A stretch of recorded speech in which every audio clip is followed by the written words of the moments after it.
जिनकी आबादी इस देश में 10% है उनको 10% हक मिल गया, लेकिन जिनकी आबादी इस देश में 90% है, अब मान लीजिए कि आपके घर में 90 लोग हैं खाना खाने वाले और आपको 10 रोटी मिल रही है खाने के लिए, और किसी के घर में 10 लोगों की जनसंख्या है और उनको 100 रोटी मिल रही है खाने के लिए, तो कोई तो आदमी खा नहीं रहा है और फेंक दे रहा है क्योंकि उसके पास रोटी ज़्यादा है और आदमी कम है खाने वाले, और किसी के पास आदमी ज़्यादा है और रोटी कम है।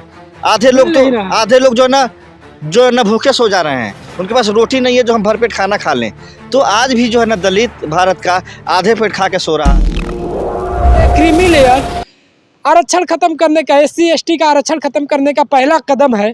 हम इस पर बात करेंगे कि जो सुप्रीम कोर्ट ने क्रीमी लेयर लाने की बात की है, क्या इस पर कांग्रेस के लोग अपना क्या स्टैंड रखते हैं। हमारे साथ बिहार यूथ कांग्रेस के महासचिव मौजूद हैं, हम इनसे बात करेंगे। क्या कहना चाहेंगे? देखिए, जिस तरीके से ये केंद्र की सरकार आरक्षण विरोधी सरकार है, दलित विरोधी सरकार है, पिछड़ा विरोधी सरकार है, आदिवासी विरोधी सरकार है, जनरल कास्ट में जो गरीब लोग हैं उनको ये देखना पसंद नहीं करते हैं। ये सरकार चंद पूंजीवादी की सरकार है। आपको हम बता देना चाहते हैं कि ये जो काम खुद नहीं कर सकते हैं, ये काम अदालत के कंधे पे बंदूक रख के गोली चलाने वाली बात है। ये काम ये खुद ही करना चाहते हैं, लेकिन इनसे हो नहीं पा रहा है, इसलिए इन्होंने अदालत का सहारा लिया है। मानिए जो है ना, सर्वोच्च न्यायालय पे हमें पूरा विश्वास है कि ये जो फैसला है ये सरासर गलत फैसला है। अगर आपको इसमें लोगों को आगे बढ़ाना है तो आप EWS में दे दीजिए ना 10%, और उनको ले जाइए, उसमें आप EWS में ले जाइए। SC ST में आपको लाने की क्या ज़रूरत है? SC ST तो बाबा साहब ने उनको दिया था जिनको समाज में मान सम्मान और ऊंच नीच छुआछूत की बात थी। आज हम आज़ादी का 75वां अमृत महोत्सव मना रहे हैं।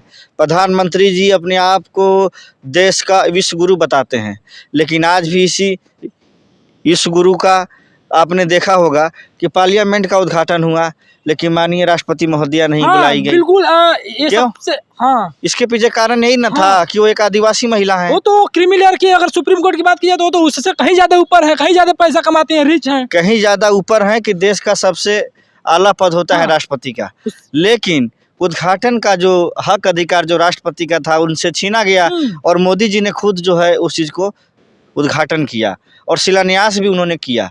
आप समझिए कि राम मंदिर का उद्घाटन हुआ, दुनिया से लोग गए, लेकिन क्या कारण था जो आपने एक आदिवासी महिला राष्ट्रपति को नहीं बुलाया?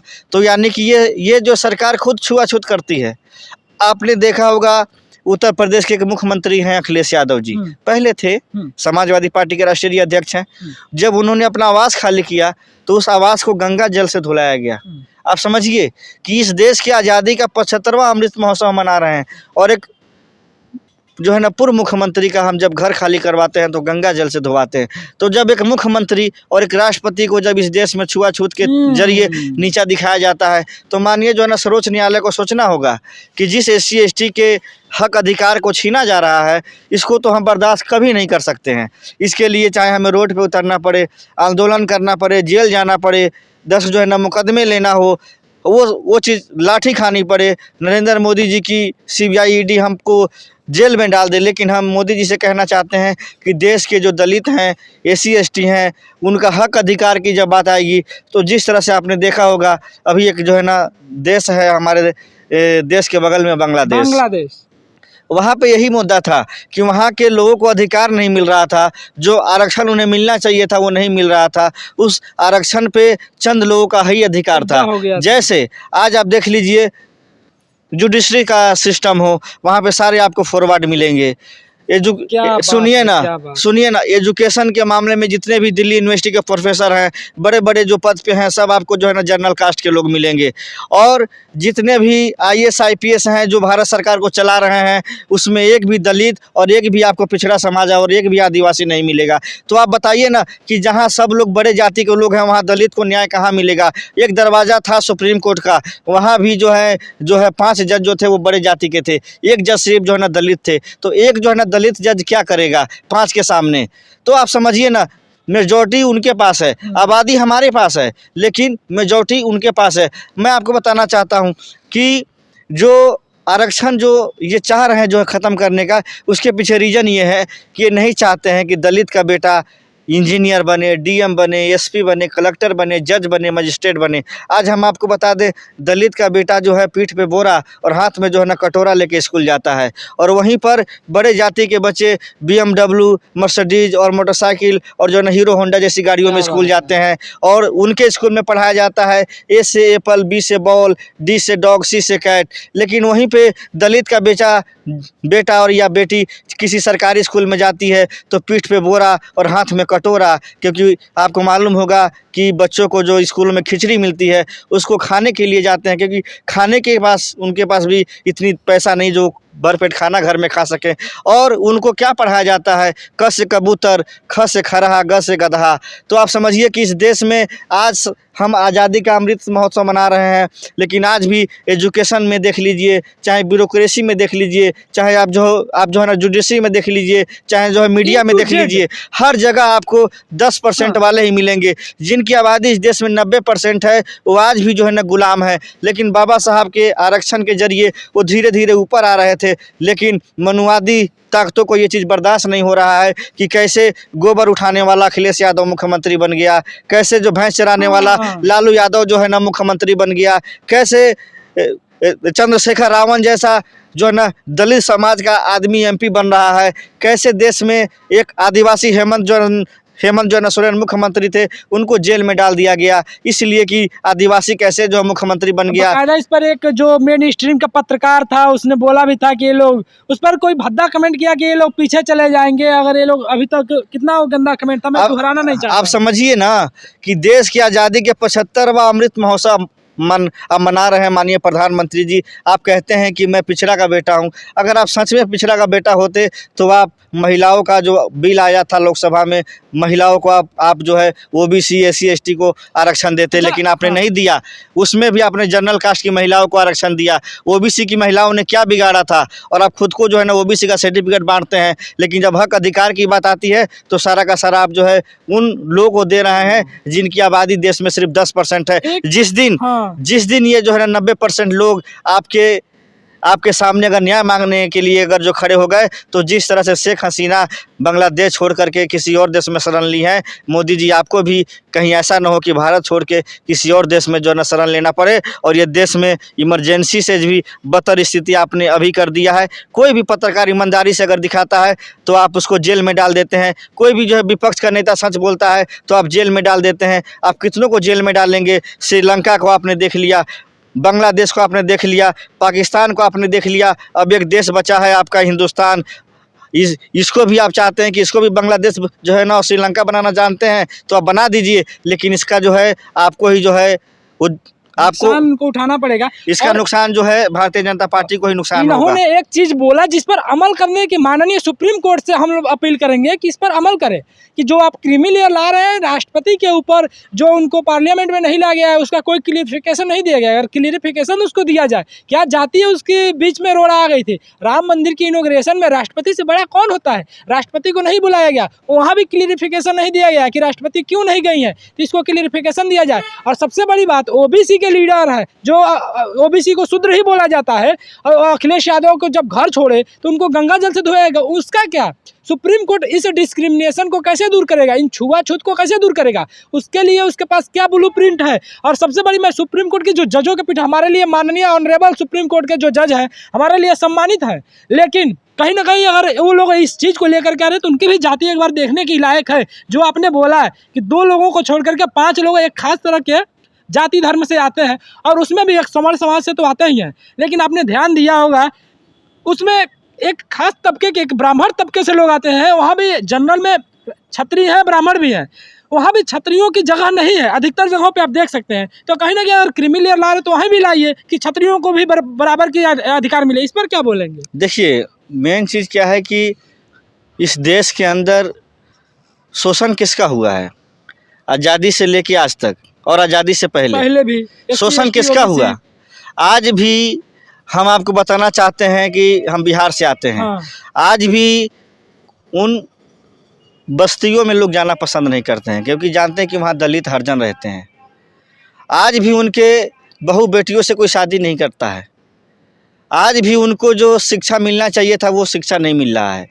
तो आप समझिए ना कि उनको तो यही एक सहारा था आरक्षण का, जो बाबा साहब ने संविधान के माध्यम से दिया है। अगर वो भी मानिए जो है ना सर्वोच्च न्यायालय के द्वारा छीन लिया जाएगा तो और ये लोग कहाँ जाएंगे। मेरा कहने का मतलब ये है कि अगर आपको अच्छी बात है कि आप ये ला रहे हैं, लेकिन आप SC ST को जहाँ है वहीं रहने दीजिए, प्लस आप EWS में जो है ना कन्वर्ट कर दीजिए। जो रातों रात 24 घंटे में EWS को 10% आरक्षण दे दिया गया, लेकिन इसकी जानकारी किसी को नहीं मिली और रातों रात लागू हो गया। जिनकी आबादी इस देश में 10% है उनको 10% हक मिल गया, लेकिन जिनकी आबादी इस देश में 90% है, अब मान लीजिए कि आपके घर में 90 लोग हैं खाना खाने वाले और आपको 10 रोटी मिल रही है खाने के लिए, और किसी के घर में 10 लोगों की जनसंख्या है और उनको 100 रोटी मिल रही है खाने के लिए, तो कोई तो आदमी खा नहीं रहा है और फेंक दे रहा है क्योंकि उसके पास रोटी ज़्यादा है और आदमी कम है खाने वाले, और किसी के पास आदमी ज़्यादा है और रोटी कम है। आधे लोग जो है ना भूखे सो जा रहे हैं, उनके पास रोटी नहीं है जो हम भरपेट खाना खा लें। तो आज भी जो है ना दलित भारत का आधे पेट खा के सो रहा है। रोटी से एक चीज़ याद आया कि अभी कोई रिपोर्ट आया था, उस रिपोर्ट में एग्जैक्ट मेरे को नाम नहीं याद आ रहा है, उसमें बताया गया था कि भारत को जो अधिकतर जनसंख्या है उसको 3 टाइम का भरपेट का खाना नहीं मिल पा रहा है। 3 टाइम का खाना नहीं मिल पा रहा है, कोई 1 टाइम खा रहा है, कोई 2 टाइम खा रहा है। देखिए, भारत का आज भी दुर्भाग्य है कि आज भी इस देश में बहुत से लोग ऐसे हैं जो पानी पी के रात को सो जाते हैं, रोटी तो दूर की बात है। अच्छा, एक चीज़ है, हाँ, भारत की सरकार ये चंद पूंजीपति की सरकार है। आपने देखा होगा कि मणिपुर जल रहा है 1 साल से, प्रधानमंत्री जी के पास समय नहीं है, आने वाला था। लेकिन आप देखिए ना, इतने बड़े आदमी हैं मुकेश अंबानी, जिन्होंने 16,000 जो है ना अरबों रुपया खर्च किया बेटे के शादी में। अगर इतना पैसा किसी राज्य को दे दिया जाता या किसी ऐसी जगह दिया जाता जहाँ किसी गरीब का बेटा का IAS IPS बनता, DM बनता, डॉक्टर बनता, इंजीनियर बनता, शादी तो जो है ना मंदिर में भी हो जाती। शादी तो एक चीट की जो है ना सिंदूर डालिए, आपका शादी हो गया। आपको क्या ज़रूरत है इतना महंगा जो है ना रिसेप्शन करने का। वो पैसा अगर देश के गरीबों में बांट दिया जाता। और आप सुनिए, ये सरकार 16 लाख जो है ना करोड़ का जो है कर्जा चंद पूंजीपति का माफ़ कर दिया है, लेकिन वही कर्जा अगर कोई गरीब ले लिया है और ये कोई खेत का जो किसान ले लिया है तो वो फांसी का फंदा ले लेता है गले में, लेकिन उसको सरकार माफ़ नहीं करती है। एक चीज़ आता है कि इन लोगों ने चुनाव हारा, बीजेपी के जो लोग हैं, बीजेपी उसने चुनाव हारी, जो 400 का आंकड़ा था उसने पार नहीं किया। कहीं ना कहीं सरकार तो बनी है, लेकिन एक तरह से उसकी हार मानी जा रही है। एग्जैक्ट हार मानने के मतलब एक तरह से इनकी बहुमत नहीं आई, लेकिन उसके बाद से एक बहुत बड़ी हार उत्तर प्रदेश में भी देखा गया। क्या उसका रिवेंज है या कोई और कारण है? किस मकसद की वजह से ऐसे कानून सुप्रीम कोर्ट के द्वारा लाया गया है? इसमें आपने जैसे बोला कि 1 मिनट, जैसे आपने बोला कि ये कर तो सुप्रीम कोर्ट रहा है, लेकिन पीछे हाथ सरकार का है, तो उसी के आधार पर मैं बोल रहा हूँ कि आखिर इसको क्यों लाया गया? क्या कारण? हम ये क्यों कह रहे हैं कि सरकार सुप्रीम कोर्ट के कंधे पे बंदूक रख के गोली चला रही है, उसके पीछे मैं आपको रीजन बताता हूँ। आपको याद होगा 2018-19 में सुप्रीम कोर्ट के 4-5 जज जो आए हुए थे और उन्होंने बाकायदा मीडिया में प्रेस कॉन्फ्रेंस किया था और उन्होंने ये कहा था बाकायदा कि हमें निष्पक्ष तरीके से सुप्रीम कोर्ट में काम नहीं करने दिया जा रहा है, हम पे दबाव बनाया जा रहा है। हम इसलिए मीडिया के सामने आए हैं लोकतंत्र में कि कल को आने वाली जो पीढ़ी है हमें माफ़ न कर पाए। तो सुप्रीम कोर्ट के जजों ने तो प्रेस कॉन्फ्रेंस करके आज से 6 साल पहले ही आपको बता दिया था कि उन पर दबाव है सरकार का कि वो फैसला वही दें जो सरकार को मंजूर है। तो ये चीज़ हमको जाहिर है और ये चीज़ हम मान रहे हैं कि सरकार सुप्रीम कोर्ट पे दबाव बना करके और उनको ब्लैकमेल करके ये सब जो है ना डिसीजन जो है ना दिलवा रही हैं। क्योंकि अगर वो 4 सुप्रीम कोर्ट के जज आज़ादी के 70 साल में कभी नहीं आए कि मुझे सही से काम नहीं करने दिया जा रहा, क्योंकि अदालत को हमेशा निष्पक्ष माना जाता है और उसमें किसी का इंटरफेयर नहीं होता है। लेकिन जिस दिन सुप्रीम कोर्ट के 4 जजों ने आके ये कह दिया, वो भी चीफ जस्टिस थे सारे के सारे, जिसमें जो है ना रंजन गोगोई भी थे उस समय के, उन्होंने भी कहा था कि मुझे आज़ादी होनी चाहिए, जो एक जज को सुप्रीम कोर्ट की आज़ादी होनी चाहिए और निष्पक्ष फैसला देना चाहिए, वो उनके साथ नहीं हो रहा था। और उनके ऊपर दबाव था, किसका दबाव था? मोदी गवर्नमेंट का दबाव था। तब तो उन्होंने जो है ना प्रेस कॉन्फ्रेंस करके ये बात कही। तो उसी बात को हमें याद आ गई आज कि आज जो सुप्रीम कोर्ट फैसला दे रहा है ये सरकार के दबाव में दे रहा है, क्योंकि उस समय के जो जज थे उन्होंने तो खुद आकर के सारी सच्चाई बता दी। इसको लेकर के 21 अगस्त को पूरे भारत बंद का आह्वान तमाम बहुजन संगठनों और दलित संगठनों के द्वारा किया गया है। देखिए, इसको कैसे देखते हैं कांग्रेस? मैं एक यूथ कांग्रेस का बिहार प्रदेश का जनरल सेक्रेटरी हूँ मैं ये मानता हूं कि 21 अगस्त को जो ये भारत बंद है कोई प्रभाव पड़ेगा? उसका इंडिया गठबंधन पूरी तरीके से जो है ना समर्थन करता है और पूरा देश बंद रहेगा। और बंदी का असर ये होगा कि भारत के केंद्र में बैठी सरकार को ये डिसीजन वापस लेना होगा और ये डिसीजन को मानिए जो है सुप्रीम कोर्ट ने इससे पहले भी अपने बहुत सारे डिसीजन वापस लिए हैं। आपको याद होगा एक चीफ जस्टिस थे दीपक मिश्रा, उन्होंने एक जो है ना फैसला दिया था कि कोई भी SC/ST का मुकदमा जो आएगा उसके ऊपर पहले जांच होगी तब मुकदमा होगा, लेकिन उसको बाद में पलटा गया, हरिजन एक्ट था।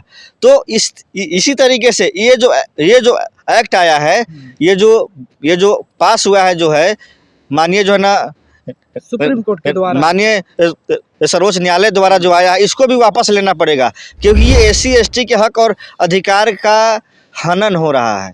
उनके हक को दबाया जा रहा है, उनको हक को छीना जा रहा है। बिल्कुल, अब बोला जा रहा है, कुछ लोग तो बोल रहे हैं कि अगर इसको क्रीमी लेयर में डाल दिया जा रहा है तो एक तरह से इसका शीर्ष नेतृत्व जो आज़ादी के बाद से थोड़े मोड़े निकल के आए थे, एक नेतृत्व करने की क्षमता हुई थी, और शीर्ष नेतृत्व ही इसको कलम खत्म कर दिया जाएगा। इसका नेतृत्व करने वाला कोई बचेगा नहीं, ये नेतृत्व विहीन हो जाएगा। देखिए होता क्या है कि आप SC/ST से हैं या मैं जो है OBC से हूँ, मैं एक बार DM बन गया, SP बन गया या जो कलेक्टर बन गया, उसके बाद मेरी फाइनेंशियली स्थिति मजबूत हो गई और मुझे अब आरक्षण की ज़रूरत नहीं है, तो अगर मुझे नहीं मिलेगा तो चलेगा।